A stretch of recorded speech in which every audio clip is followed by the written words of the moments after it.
Participle के rules को start कर लिया था। आज उस प्रेजेंट पार्टिसिपल का जो सेकेंड रूल्स है उसको हम लोग लर्न करेंगे। वो रूल्स है क्या, देखिए लिखा है if there are be verb in the first sentence, मतलब जब दो या दो से अधिक सेंटेंस आपको दिया रहेगा और पहले सेंटेंस में बी वर्ब आएगी, मेन वर्ब ना आकर कौन सी वर्ब आएगी, बी वर्ब। अब बी वर्ब की अगर हम बात करते हैं तो बी वर्ब में क्या आता है, इज, एन, आर, वॉज और वर्ब। और भी होता है बी, बीन और बीन भी कर सकते हैं, बीइंग भी होता है, बी भी होता है। फिलहाल मेन आपका इस्तेमाल वॉज वर्ब। इसमें से कोई भी अगर पहले सेंटेंस में आ जाता है तो उसको जब आप सिंपल सेंटेंस बनाने जाएंगे, मतलब दोनों सेंटेंस को जोड़कर सिंपल सेंटेंस बनाने जाएंगे, तो आपको करना क्या पड़ता है। यहाँ देखिए स्ट्रक्चर में फॉर एग्जाम्पल यहाँ बताया गया है जैसे I was hungry, I took food. यहाँ देखिए सबसे इंपॉर्टेंट बात मैंने यही बताया था कि अगर बी वर्ब आ जाए तो किस नियम से बनाएंगे, सिंपल सेंटेंस का जो स्ट्रक्चर होगा वो क्या होगा, सबसे पहले बीइंग लिख देंगे। क्या लिख देंगे, सबसे पहले बीइंग, फिर क्या एडजेक्टिव, जो उसके बगल में रहता है अक्सर एडजेक्टिव रहता है या कॉम्प्लीमेंट जो भी रहेगा उसको आप पूरा टोटल लिख देंगे, फिर कॉमा लगा करके दूसरे सेंटेंस को एडजेक्टिव लिख देंगे। मतलब बनाना बहुत आसान है, केवल आपको पहचानना है। पहचानना क्या है, जब आप सिंपल सेंटेंस को बनाने जाएंगे, किसको हम लोग बनाएंगे, जो सेंटेंस है इसी को, मतलब दोनों सेंटेंस को हम जोड़कर जब सिंपल सेंटेंस बनाने जाएंगे करेंगे क्या, ध्यान दीजिए। सबसे पहला काम हम देखेंगे क्या दोनों सेंटेंस के सब्जेक्ट बराबर हैं, बिल्कुल बराबर है। और प्रेजेंट पार्टिसिपल में बात हमने आपको समझाया भी था। क्या बात समझाया था कि जब भी आप प्रेजेंट पार्टिसिपल को क्या करेंगे, दो या दो से अधिक सेंटेंस को जोड़कर बनाने जाएंगे तो उसकी पहचान पहले करिए दोनों सेंटेंस की। यहाँ पहचान हो गया कि सब्जेक्ट क्या होना चाहिए, सेम है, क्लियर। आगे बढ़ते हैं, वर्ब की बात करते हैं। पहले वाले में बी वर्ब है, अगले वाले में फाइनाइट वर्ब है।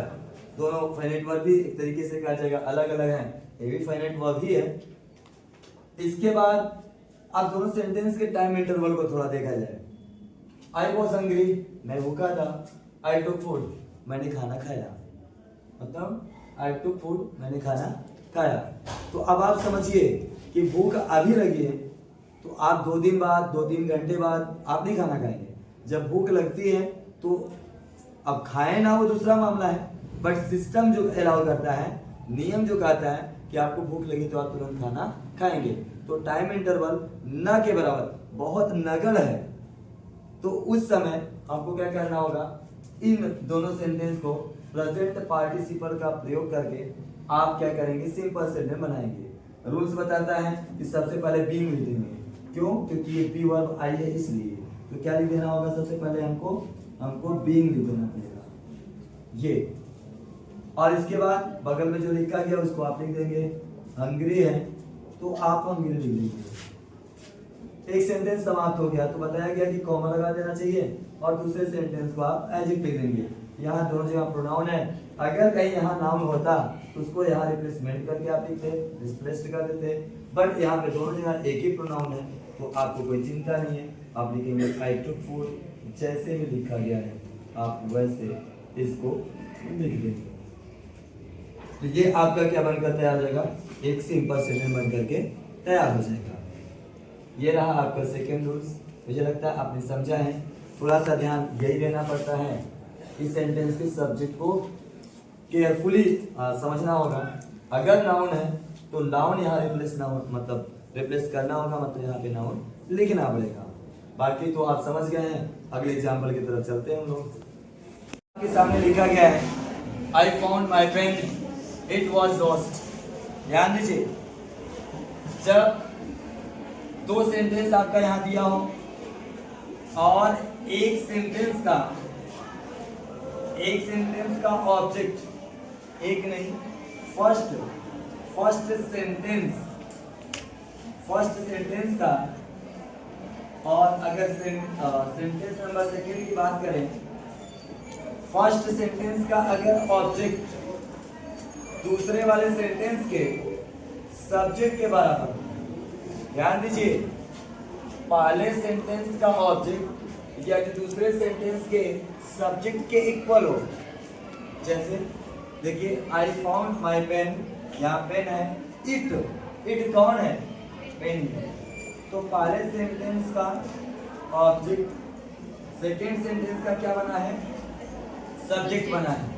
और इसके साथ साथ यदि सेंटेंस सेकेंड वाला पैसिव में होगा, इसमें होगा पैसिव वॉइस में, इसमें होगा पैसिव वॉइस में होगा, तो हमेशा पास्ट पार्टिसिपल का प्रयोग करके दोनों सेंटेंस को जोड़कर आप सिंपल सेंटेंस बनाते हैं।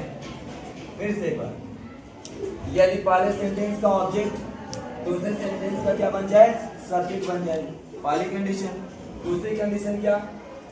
अगर से कोई भी सेंटेंस उसमें, स्पेशली सेकंड वाला सेंटेंस पैसिव वॉइस में है, अगर पैसिव में नहीं है तो पास्ट पार्टिसिपल का प्रयोग नहीं करें।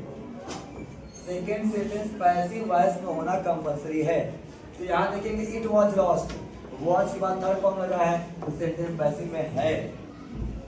जब दोनों कंडीशन फॉलो हो जाए तब क्या करना होता है?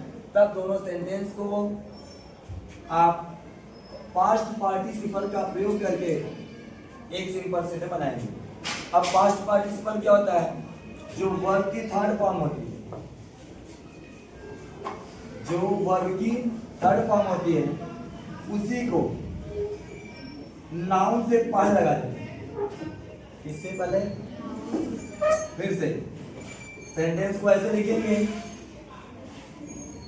जिस नाउन के बारे में बता रहा हो उसी नाउन से पहले इस वर्ब की थर्ड फॉर्म को लगा देते हैं। एग्जांपल के लिए देखें, आई फाउंड माई। अब माई के बाद पेन, इसी पेन, वही पेन ना कोई है, लॉस्ट लिख होना होता ना, तो पेन के पहले क्या करेंगे? वर्ब की थर्ड फॉर्म लगा देंगे, लॉस्ट पेन। कौन सी पेन? Lost pen. तो पेन के पहले वर्ब की थर्ड फॉर्म लगी, और जब वर्ब की थर्ड फॉर्म लग गई यही आपका क्या होगा? Past participle. क्योंकि मैंने बताया था वर्ब की थर्ड फॉर्म को ही पास्ट पार्टिसिपल कहते हैं। तो पास्ट पार्टिसिपल का भी प्रयोग करके क्या बनाया जाता है? Simple sentence. लेकिन वह कंडीशन आपने देख लिया कि सेकंड सेंटेंस पैसिव और फर्स्ट सेंटेंस का ऑब्जेक्ट सेकंड सेंटेंस का सब्जेक्ट रहना चाहिए, तो आप जोड़ के क्या बना लेंगे? पास्ट पार्टिसिपल से सिंपल सेंटेंस। मुझे लगता है समझ लिए हैं। अब हम नेक्स्ट वीडियो में आपको परफेक्ट पार्टिसिपल बताते हैं। ओके।